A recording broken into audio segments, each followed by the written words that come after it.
Before long, we'll be selling this house and moving into a high-rise condo, so you'd better start looking for a new place," Olivia's mother, Helen, sneered.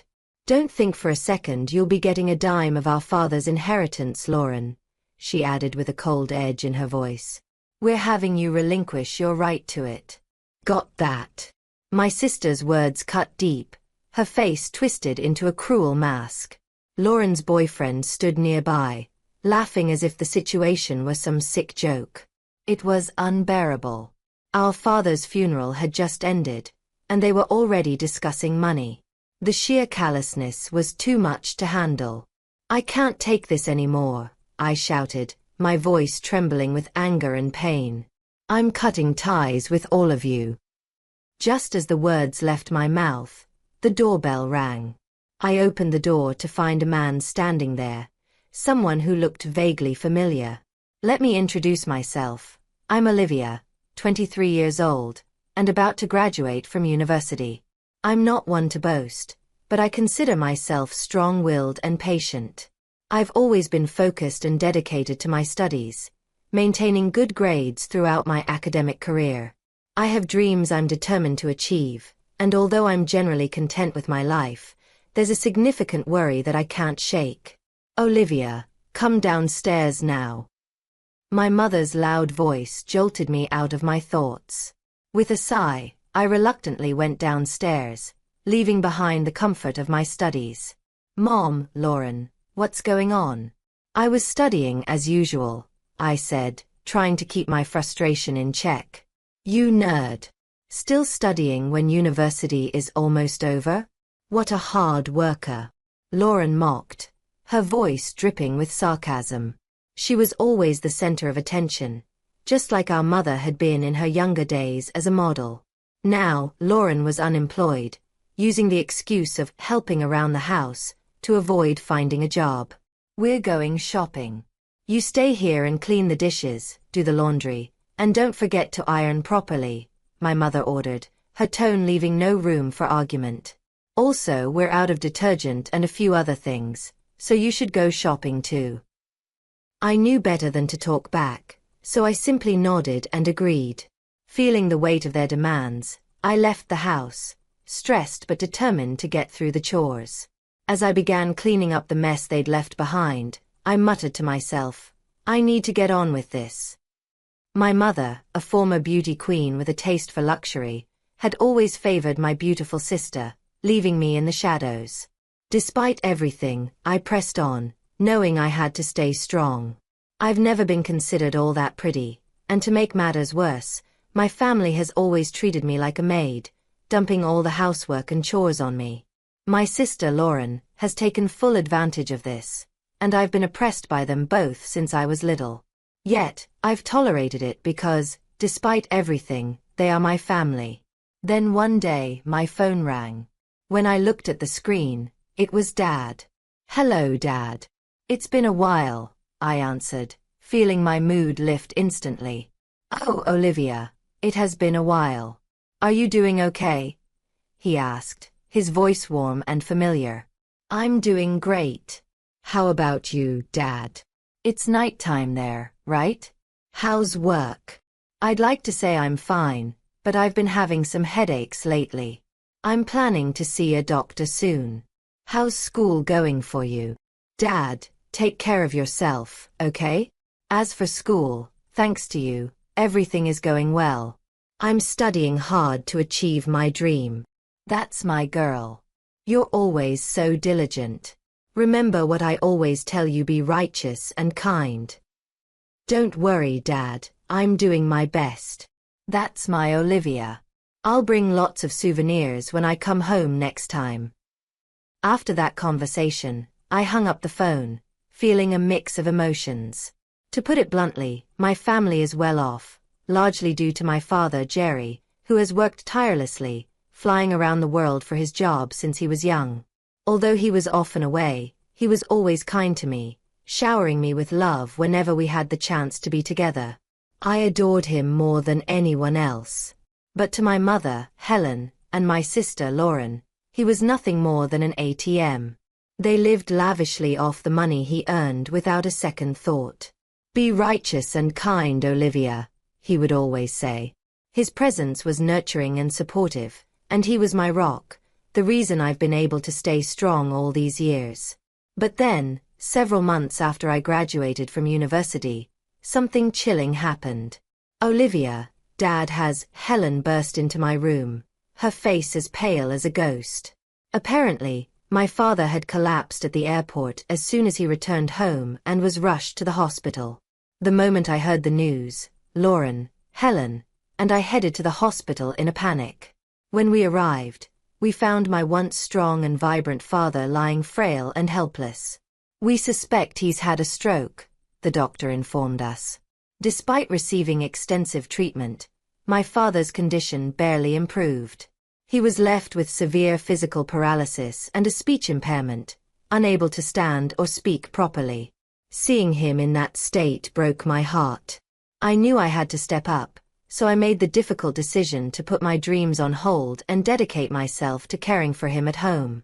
Predictably, Helen and Lauren completely ignored him, treating him as if he were useless. They didn't lift a finger to help with his care or even visit him. "Mom, Lauren, if you helped out with Dad's care once in a while, I'm sure it would make him really happy," I suggested, trying to appeal to their better nature. But they just brushed me off, continuing to live their lives as if nothing had changed. And so, I found myself alone, caring for the man who had been my only source of love and support in a family that seemed to have forgotten what those words even meant. I begged them for help, but their response was always the same.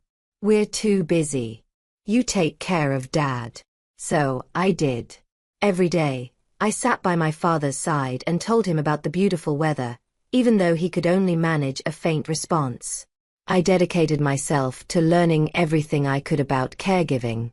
I kept the curtains open so he could see outside, prepared special meals for him, and arranged fresh flowers in his room every day. Although professional caregivers helped, I poured my heart into making sure he was comfortable, remembering how hard he had worked for us and how much love he had given. Whenever things got tough, I recalled my father's words. "Olivia, always be righteous and kind." Those words gave me the strength to carry on. But one day, I overheard a conversation between Helen and Lauren that shook me to my core. "Thanks to Dad's insurance money, I was able to buy that bag I wanted," Helen said, her tone casual, as if she were talking about pocket change. "I know, right? Thanks, Dad. Maybe I should get a new wallet too," Lauren chimed in. I bit my tongue, fighting the urge to yell at them. But then Helen said something even more shocking. If Dad were gone, we'd receive a few $100 million from his life insurance and inheritance. He's been saving up through his job and investments. "Wow, Mom. We should totally buy a luxury condo, and my boyfriend could live with us," Lauren replied, excitement in her voice. "Oh, I wish Dad would hurry up and die," Helen added with a sigh. I couldn't bear it any longer. My father was struggling to stay alive, and they were already spending his insurance money, fantasizing about a life of luxury after his death. It made me feel sick with anger and despair. Recently, they had been splurging on brand name items and even taking overseas trips, leaving my father and me behind. But I couldn't bring myself to tell my father any of this. He was already going through so much, and I didn't want to add to his pain. Pretending I hadn't heard their cruel conversation, I continued to devote myself to his care. Many friends and acquaintances came to visit him regularly, and it warmed my heart to see how much they loved him. One visitor in particular stood out, a distinguished older man in a suit and glasses. I wasn't sure of his exact role, but I guessed he was an executor from my father's company. He always greeted me politely, bowing his head, and I could tell he genuinely cared for my father.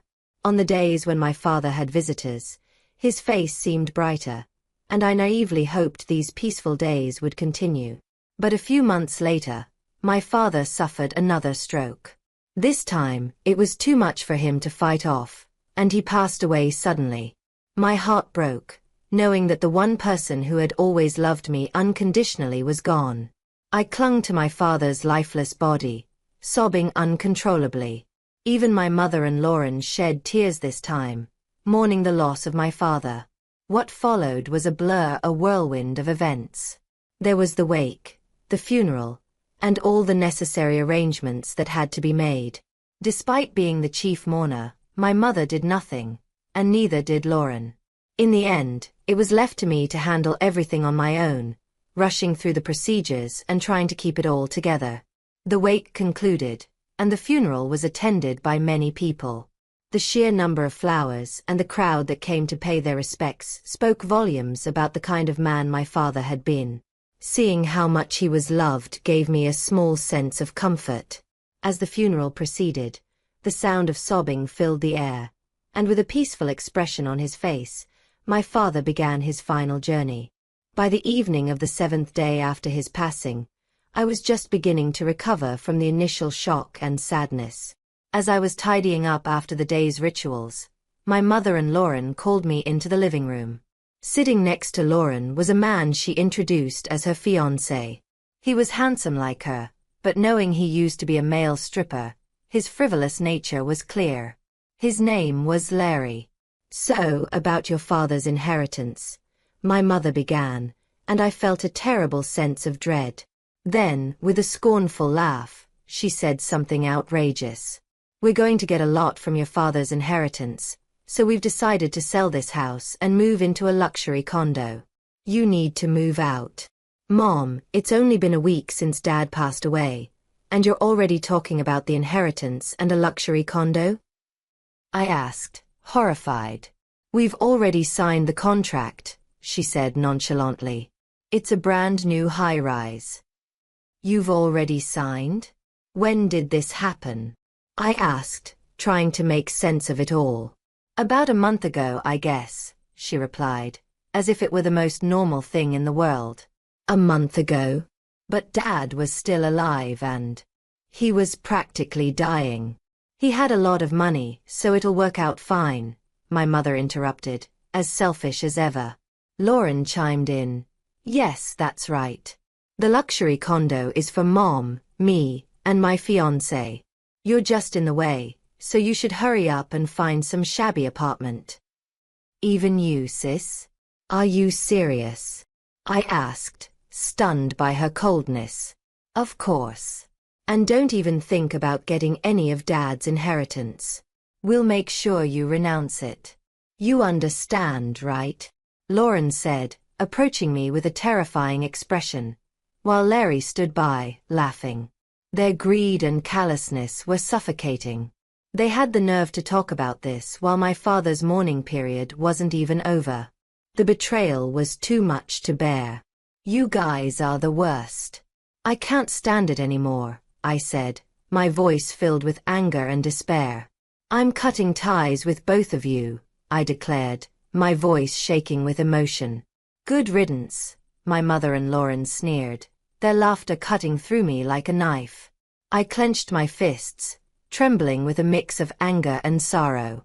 Just then, the doorbell rang. I wiped away my tears, trying to steady my breath before opening the door. I assumed it was a late visitor offering condolences. "Good evening. My deepest condolences for your loss," said the man standing at the entrance, bowing deeply. It was the middle-aged man in a suit and glasses who had frequently visited my father. "Thank you, please come in," I stammered, about to invite him inside. But before I could, the man handed me his business card. "Please take a look at this. My name is Eric, an attorney assigned by your father." I glanced at the card, which indeed belonged to a law firm. For the first time, I noticed the lawyer's badge gleaming on his chest. I was taken aback. "A lawyer?" I echoed, surprised. My mother, Lauren, and her boyfriend appeared behind me, curious about the visitor. "What does a lawyer want with us?" my mother asked, her voice laced with suspicion. "I'm here to discuss your husband's inheritance. May we talk for a moment?" Eric replied calmly. We all moved to the living room. My mother sat directly across from Eric, with Lauren and her boyfriend beside her. I found myself alone, seated opposite them. Eric pulled out several documents from his bag, looked at us, and began to speak slowly. First, may I read your husband's will? He asked. That man could barely move or speak, and yet he left a will? Get on with it, my mother snapped, irritation clear in her tone. Very well, Eric said softly. He began to read. The testator, Jerry, hereby bequeaths all property belonging to him to his second daughter, Olivia. The room fell into a stunned silence. Eric was about to continue when Lauren interrupted. Wait a minute, what did you just say? Did he really say that? She demanded, her voice rising. The testator, Jerry, hereby bequeaths all property belonging to him to his second daughter, Olivia, Eric repeated. What does that mean? My mother and Lauren exclaimed in unison. I was too shocked to react, barely able to breathe as I tried to process what I had just heard. Eric continued, turning his attention to me. Next, I will read the postscript of the will. This is your father's final message. I listened quietly, my heart pounding in my chest as Eric read aloud. Olivia, you gave up your precious dreams to take care of me. I wasn't able to pay much attention to you because... His voice trailed off, but the message was clear. My father had acknowledged the sacrifices I made, and he left everything to me as a final gesture of love and gratitude. I was always busy with work, but I truly appreciate everything you did for me. Thanks to you, I was able to pass away peacefully and with a sense of fulfillment. As Eric read my father's final words, tears welled up in my eyes. Olivia, always be kind and true. I know you can do it. Your father will always be watching over you. Please be happy. All I could do was sob in front of them. Meanwhile, Helen and Lauren were in a frenzy. What does that mean? So, the inheritance all goes to her? What happens to our money? They demanded, their voices rising in panic. Eric glanced at them briefly before responding. You two are not mentioned in the will. Furthermore, Olivia is also the sole beneficiary of the life insurance. What are you talking about? How can that be allowed? Helen's face turned beet red, ready to explode with anger. Isn't there something called a statutory portion that's guaranteed to the wife and children? Lauren leaned forward eagerly, hoping for some loophole. You're referring to the statutory reserve, Eric said calmly. Indeed, you both have the right to claim a statutory reserve from the inheritance Olivia will receive. Helen seemed to regain some of her usual composure. Even if there's a will, if its contents are unfair, we can claim our share of the inheritance as prescribed by law. Eric continued. However, Jerry had us investigate the fact that both of you, Helen and Lauren, were living extravagantly off his money, squandering it on luxury items and trips. He knew everything but chose not to confront you directly. Helen and Lauren's eyes widened in shock. Yes, Eric said. You purchased a luxury condo, a car, and spent lavishly at host clubs and on overseas trips, all while leaving the caregiving and household chores to Olivia. There were even remarks made wishing for Jerry's death. My father knew everything. He knew everything but pretended not to. I whispered, overwhelmed by the revelation. Helen stammered. That's not true. Eric responded calmly. Given these circumstances, it's highly unlikely that a court would deem the will's distribution unfair. You are free to contest it, but I will be representing Olivia in that case. My mother's face turned pale, and Lauren muttered in disbelief. This is ridiculous. As Eric prepared to leave, I walked him to the door. He turned to me and said, Olivia, you've grown up to be quite admirable. Your father always spoke of you with such pride and joy. Really? I asked, touched by his words. Yes. I've known your father since we were young, and it was an honor to take on this request. Your father felt he had been too lenient with the others, but I believe he found peace knowing how well you've turned out. Eric smiled warmly, his eyes crinkling at the corners. I was so touched by his words that tears welled up in my eyes again. Please live a happy life from now on. You know I'm always here to help, Eric said kindly as he left. I bowed deeply in gratitude, feeling a sense of hope for the future. 2 years later, with Eric's help, I successfully inherited all of my father's assets. As for my mother and sister, things took a different turn. My mother, unable to keep up with the loans for the high-rise condominium, lost everything. The expensive car and designer goods were repossessed, and she eventually went bankrupt. My sister, on the other hand, was quickly abandoned by her boyfriend when he found out she wouldn't be inheriting anything. I heard through the grapevine that she's now living with my mother and working part-time. For a while they tried to contact me, but I consistently replied, "I've cut ties with you. Please contact me through a lawyer." I believed that was what my father would have wanted, and eventually, they stopped reaching out altogether. As for me, I used my father's inheritance to pursue a dream I had once given up on. I enrolled in law school. Originally, I had wanted to become a prosecutor, inspired by my father's words to always be kind and true. But after working closely with Eric, who had been my rock during such a difficult time, my dream changed. I began to admire the role of a lawyer, someone who provides justice and support when it's needed most. Now, I'm studying hard to become a lawyer, just like Eric, someone who is always fair, just, and kind.